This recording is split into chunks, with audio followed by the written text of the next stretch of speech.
नमस्कार. अध्याय क्रमांक 11, ओवी क्रमांक 165 ते 171. संजय बोले धृतराष्ट्रास, वाटे मज याचे नवल. लक्ष्मी होऊनही त्रिलोकात,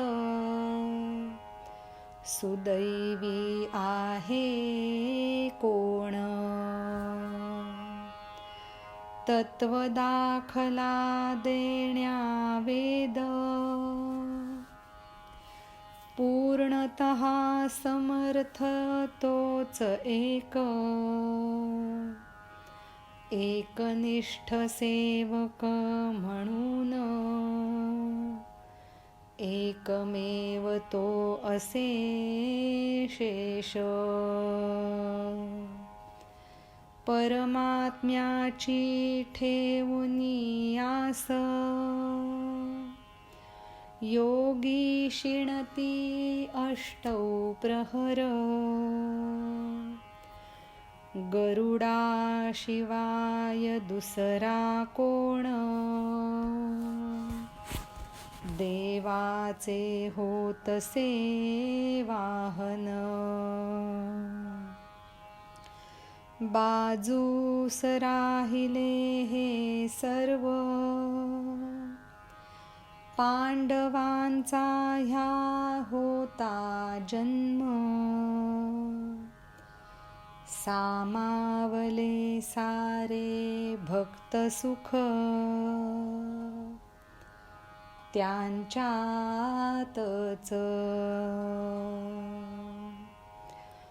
अर्जुना प्रति पांडवांतून, श्रीकृष्ण सहजी झाला अधीन. जसे कोण्या विषयासक्तास, स्त्री करुणी घेते वश. पक्षी जे न बोले शिकवून, पाळीव पशुही न माने हुकुम.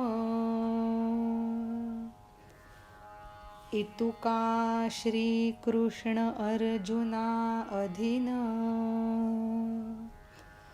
न कळे फळले कसे हे दैव.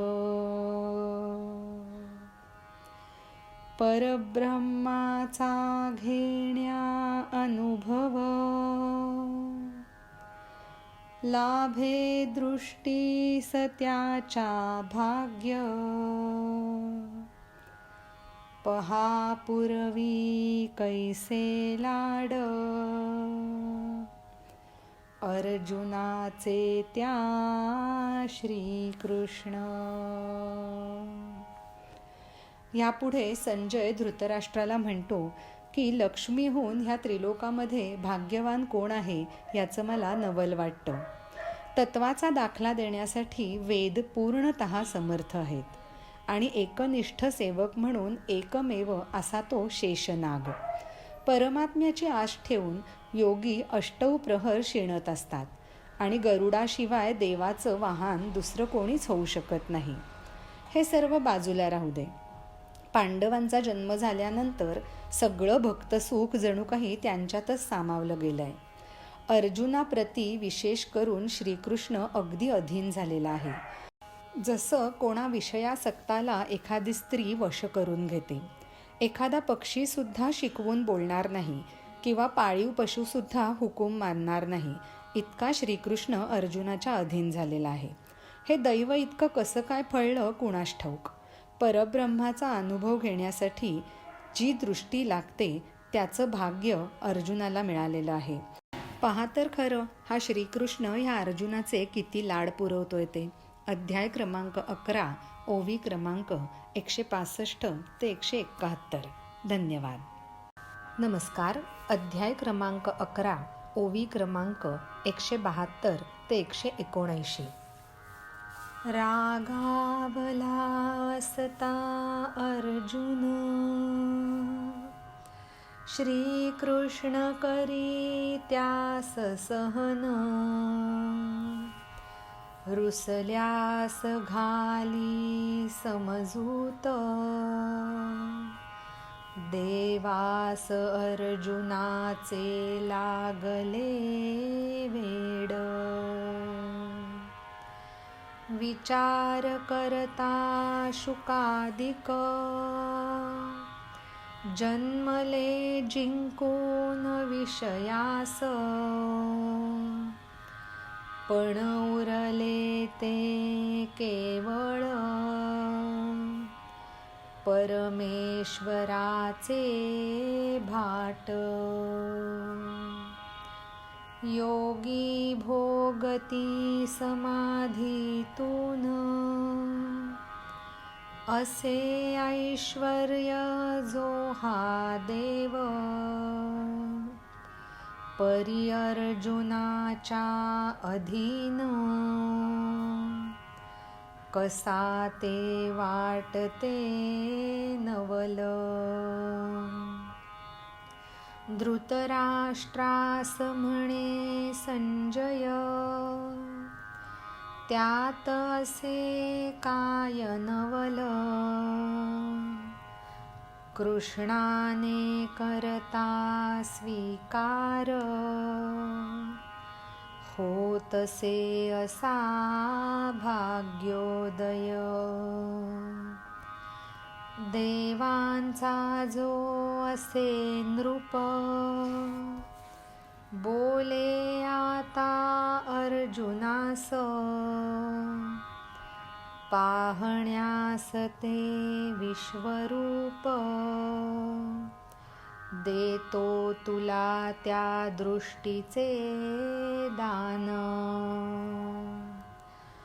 भगवंताच्या मुखातून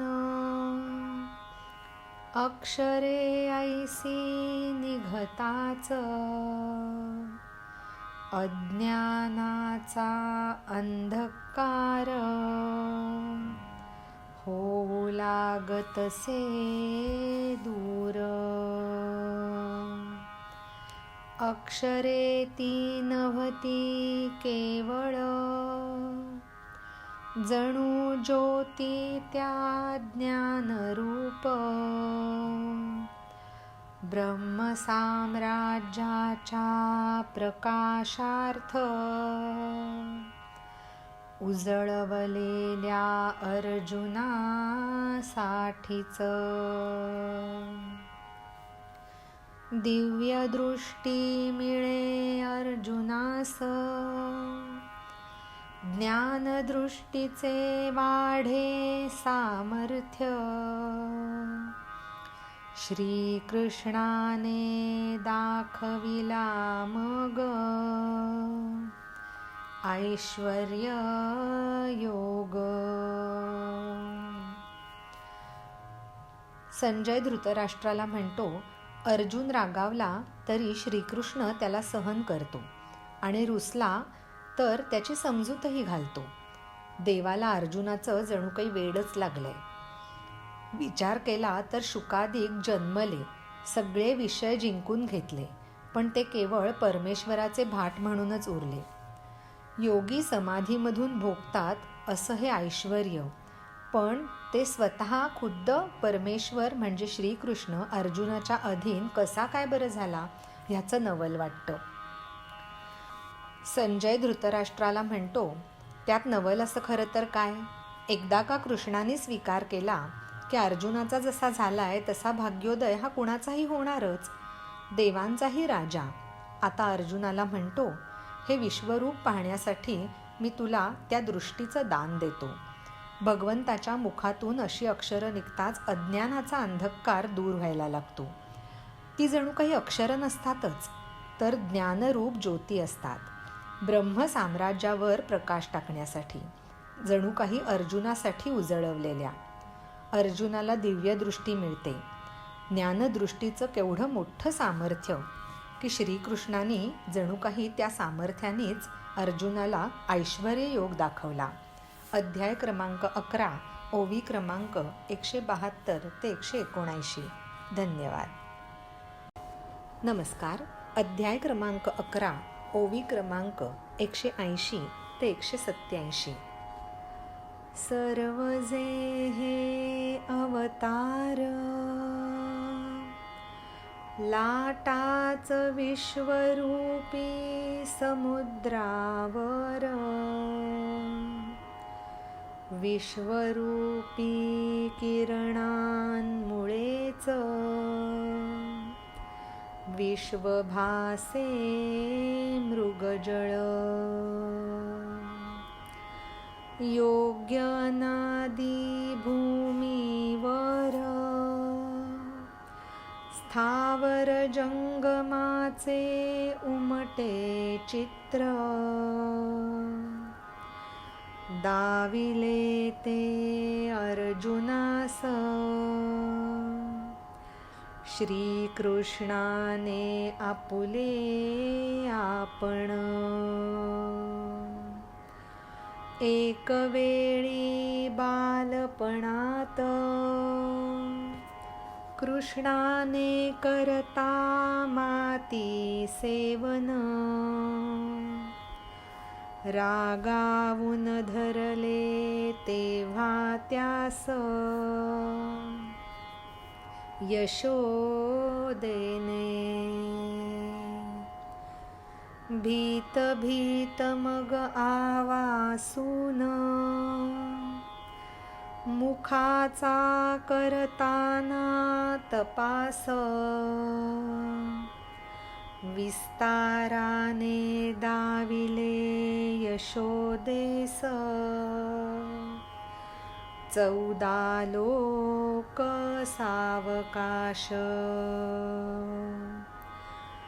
मधुवनात ध्रुवा समोर,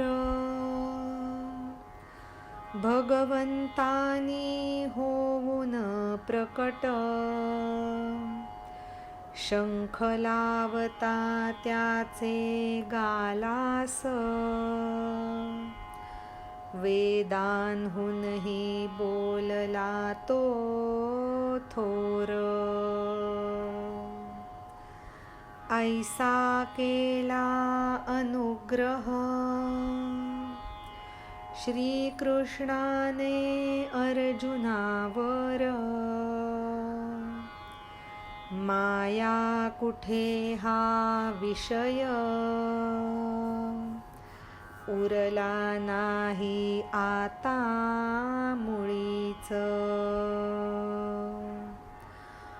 पाहता ऐश्वर्य तेज अचानक, चमत्काराचा जणू सागर, बुडून गेला अर्जुन त्यात, कल्पांत समयी जसे सारे जलमय. आब्रह्म व्याप्त उदकात, मार्कंडेय होता पोहत, विश्वरूपाच्या आश्चर्यात अर्जुन राहिला लोळत. आता हे विश्वरूपाचं दर्शन म्हणजे जणू काही विश्वरूपी समुद्रावरती उठणाऱ्या लाटा, ज्या विश्वरूपी किरणांमुळेच विश्व जणू काही मृगजळासारखं भासत होतं. योग्य अनादी भूमीवरती स्थावर आणि जंगमाचं चित्रच जणू उमटत होतं आणि ते चित्र श्रीकृष्ण अर्जुनाला दाखवत होता. एकदा लहानपणी कृष्णाने माती खाल्ली तेव्हा रागवून यशोदेने त्याला पकडून धरलेलं होतं.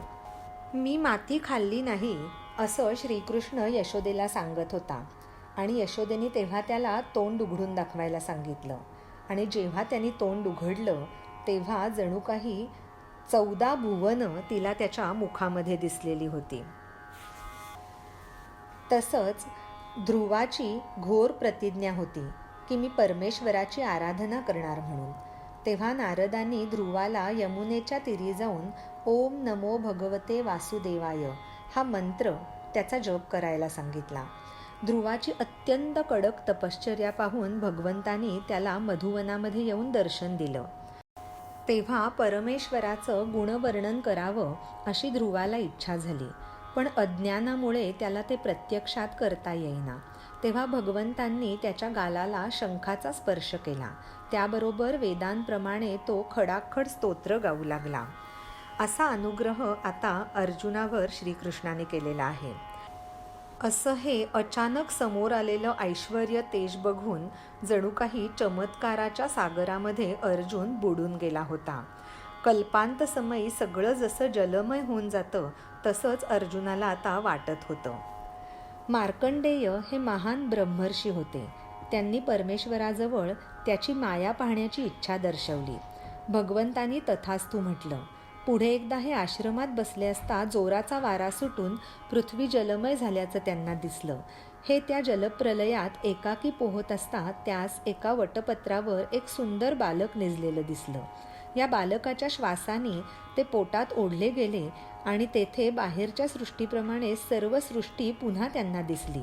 बालकाच्या श्वासाबरोबर ते बाहेर पडले तेव्हा आपण आपल्या आश्रमातच आहोत असं त्यांना दिसलं. पाहिलं तर सर्व खोटं, मायारूप असं त्यांनी ओळखलं. त्यांच्या आश्चर्ययुक्त मनस्थितीत भगवंतांनी त्यांना पुन्हा दर्शन दिलं व इच्छा पुरी केली असं पटवून दिलं. असंच जणू काही अर्जुनसुद्धा ह्या आश्चर्यात, ह्या विश्वरूपामध्ये लोळत राहिलेला आहे. अध्याय क्रमांक 11, ओवी क्रमांक 180 ते 187. धन्यवाद. नमस्कार. अध्याय क्रमांक 11, ओवी क्रमांक 188 ते 194. मग म्हणे अर्जुन, कोठे घेऊन गेले कोण, एवढे थोरले आकाश, महाभूते अंचराचर, दिशांचा न येथे मागमूस, वर खाली न कोठे काय, स्वप्न जाई येता जाग, सृष्टी आकार गेला तसाच, समर्थ सूर्याचे पडता तेज, लोपे चंद्र नक्षत्रांचा समुदाय, सृष्टीरचना टाकली गिळून, विश्वरूपाने या, मनाचे संपले मनपण, बुद्धी होतसे अनावर, इंद्रिय वृत्ती परतून, होऊ लागती अंतर्मुख, स्तब्ध झाले तेथ स्तब्धत्व, एकाग्रता झाली एकाग्र, जणू घातले मोहास्त्र, ज्ञान मात्रास, असे होऊनी चकित, कौतुके पाही अर्जुन,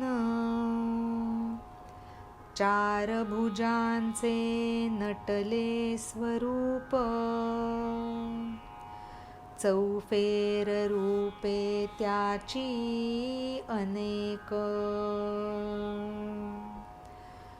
मेघ येता पावसाळ्यात,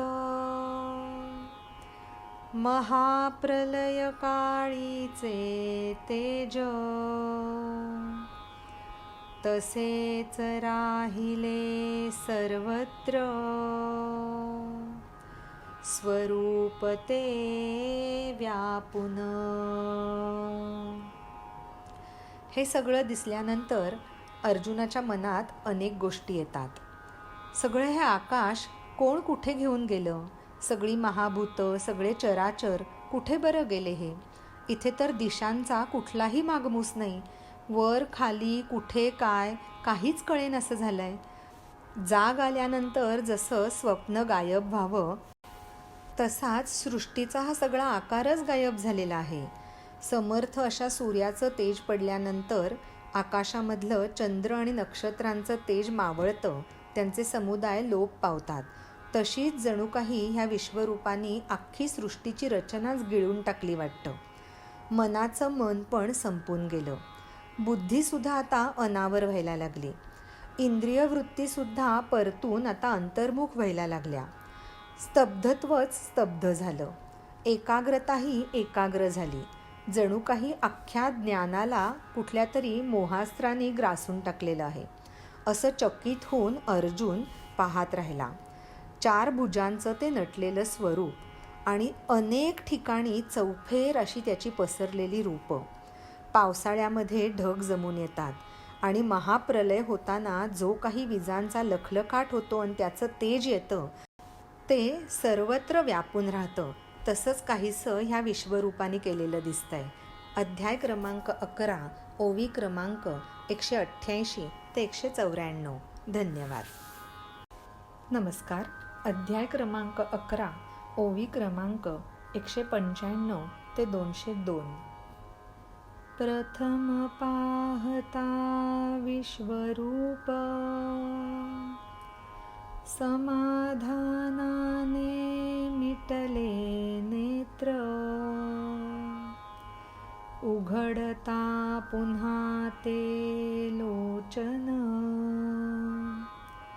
पुन्हा पडले ते दृष्टीस. याच दोन्ही डोळ्यांमधून पाहावे विश्वरूप सकल. अशी अर्जुनाची आस पुरविली कौतुके. मग दिसली मुखे अनेक श्रीकृष्णाच्या राजमंदिरासम. जणू जाहली भांडारे प्रकट. सौंदर्य लक्ष्मीची. आनंदोद्यानास जणू आला बहर. सौंदर्य राज्यवा झाले प्राप्त. दिसली मनोहर रूपे अगणित श्रीकृष्णाची. त्यातीलही मुखे कित्येक अशी काही भयानक. जणू काळ रात्रीतील सैन्य आले उठून. फुटली काही मृत्युलाच अथवा भयाचे रचले गड. उघडलेले महाकुंड प्रलयाग्नीचे.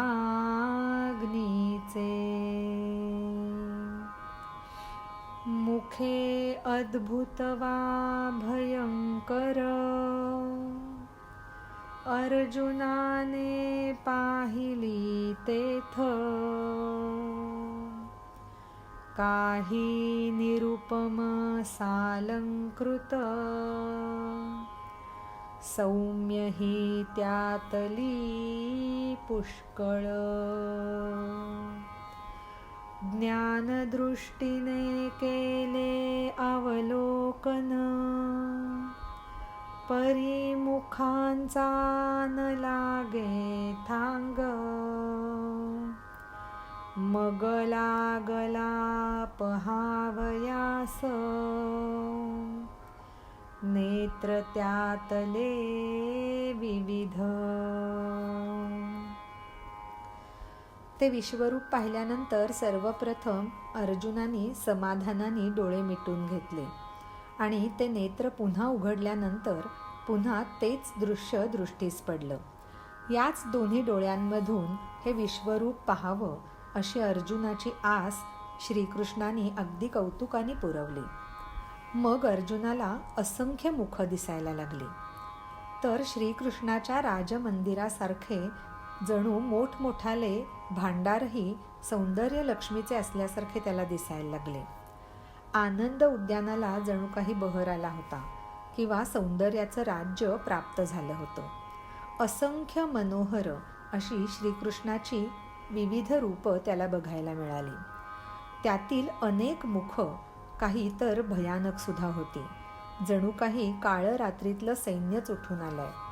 काही मृत्यूलाच मुख फुटावीत अशा आशयाची मुख होती किंवा काही मुख म्हणजे जणू भयभीत करणारे गड रचलेले होते किंवा प्रलयाग्नीचं उघडलेलं महाकुंड असल्यासारखी काही मुख दिसत होती. काही मुख अद्भुत होती किंवा काही भयंकर होती. तर काही अर्जुनाला निरुपम, सालंकृत आणि सौम्य अशीही मुख तिथे दिसली. ज्ञानदृष्टीने अवलोकन केल्यानंतर त्या मुखांचा थांग लागणार नाही. तेव्हा मग अर्जुन त्या मुखांवरचे विविध नेत्र बघायला लागला. अध्याय क्रमांक 11, ओवी क्रमांक 195 ते 202. धन्यवाद. नमस्कार. अध्याय क्रमांक 11, ओवी क्रमांक 203 ते 210. विविध रंगी कमळांची बाग, जणू जाहलेली प्रफुल्लित, सूर्य समुदायासम तेजोमय, विस्तृत पाहिले त्याने नयन, कृष्ण मेघांच्या तिथल्या गर्दीत, प्रलय काळाची जणू वीज, दृष्टी अग्नी समपिंगट, भुवया उंचावलेली दिसली त्यास, आश्चर्य असे ते एक एक,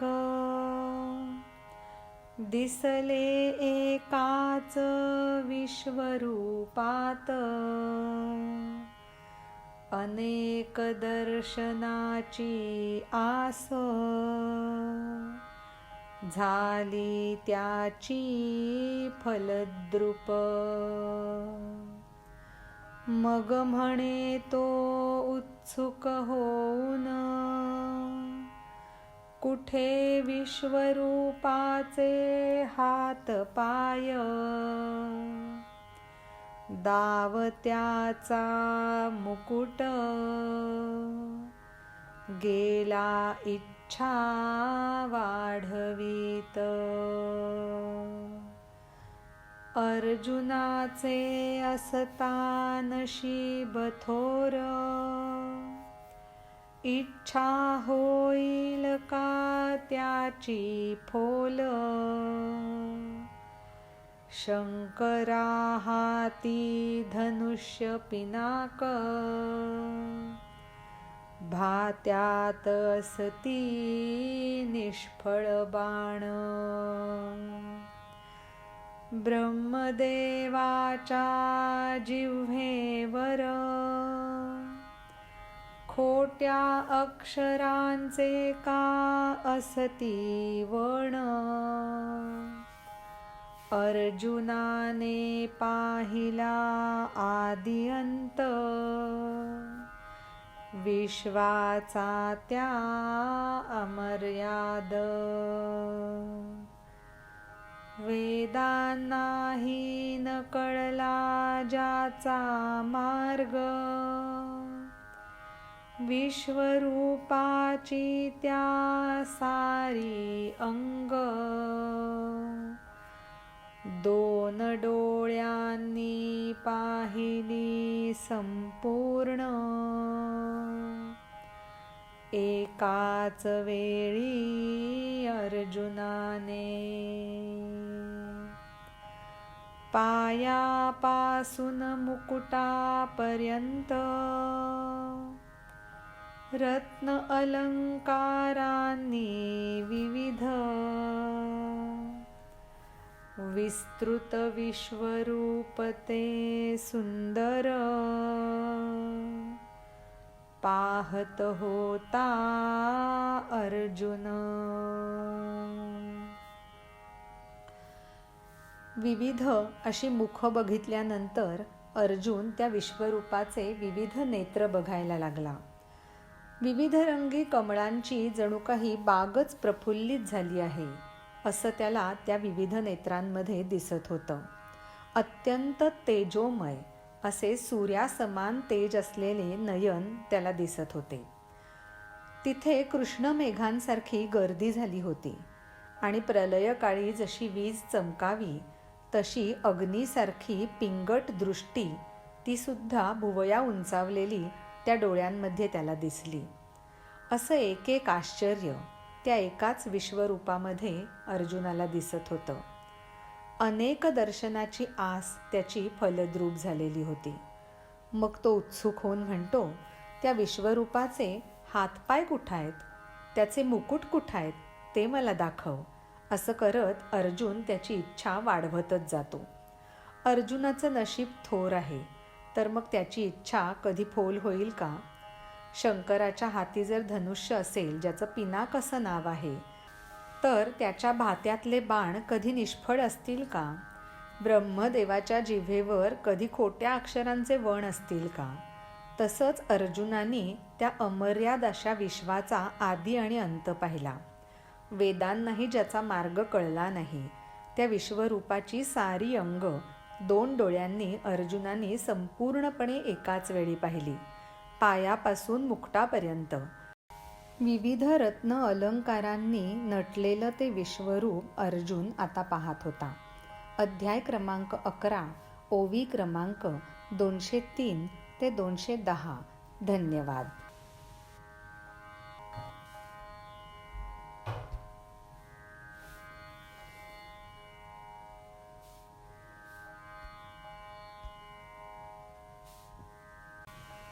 नमस्कार. अध्याय क्रमांक 11, ओवी क्रमांक 211 ते 218. अनेक असे जे अलंकार परिधान करण्या अंगावर, देव बनला स्वतःहून कायतयांचे वर्णन. कांती अशी ती तेजपुंज उजळते चंद्र सूर्यमंडळास, महातेजाचे जे जीवन प्रकाशमान करते विश्वास. दिव्य तेजाचे ते अलंकार उमगतील कोणाच्या बुद्धीस, करुणी धारण ते अंगावर बघितला त्याने ऐसा देव, हात पाय तसेच शस्त्र, जीव आपण आपणची देह, स्थावर जंगम सारे विश्व, होऊन गेले देवमय. ज्ञानदृष्टी वापरून करतल बघतसे अर्जुन, प्रलय ज्वाळांना तोडण्यास झळकणारी शस्त्रे तेथ. शस्त्रांची त्या किरणे प्रखर, नक्षत्रेही उडती टणाटण, अग्निही म्हणे परतून, जावे समुद्रात निघून. काळकूट विषाच्या लाटा बनून, विजांचे अरण्य झाले प्रकट, शस्त्रे विविध उगारून, पाहिले अगणित त्याने हस्त. भिऊन काढली तेथून दृष्टी, कंठ मुकुटाकडे वळवली ती, दिव्य तरुलतांची सृष्टी उत्पन्न झाली जेथुनी. अनेकविध अलंकार घालून देव स्वतःहून सजला आहे, तेव्हा त्याचं वर्णन तरी काय करणार. त्याची कांती जी अत्यंत तेजपुंज होती, जणू काही चंद्र आणि सूर्यमंडळाला उजळणारीच असावी. महातेजाचंच ते जीवन जे अख्ख्या विश्वाला प्रकाशमान करतं. दिव्य तेजाचे ते अलंकार कुणाच्या बरं बुद्धीला उमगणारेत. ते अंगावर धारण करून त्यांनी असा देव बघितला. हात पाय तसेच शस्त्र, जीवही स्वतःच आणि देहही स्वतःच, स्थावर जंगम सारं विश्वहून देवमय होऊन गेलेलं होतं. ज्ञानदृष्टी वापरून करतल बघता अर्जुनाला प्रलय ज्वाळांना तोडण्यासाठी झळकणारी शस्त्र त्या करतलावरती दिसली. शस्त्रांची त्या किरणं अत्यंत प्रखर होती. नक्षत्रही जणू काही टणाटण उड्या तिथून मारत होती आणि अग्निही म्हणत होता की चला बरं, आता परतून आपण समुद्रात निघून जाऊया. काळकूट विषाच्या लाटा बनून विजांचं अरण्यच जणू काही प्रकट झालं होतं. विविध शस्त्र उगारलेले अगणित हस्त तिथे अर्जुनाला दिसले. ते पाहून त्यांनी घाबरून तिथून दृष्टी काढली आणि स्वतःची दृष्टी कंठ आणि मुकुटाकडे वळवली, जिथून दिव्य तरुलतांची सृष्टी उत्पन्न झाली होती. अध्याय क्रमांक 11, ओवी क्रमांक 211 ते 218. धन्यवाद.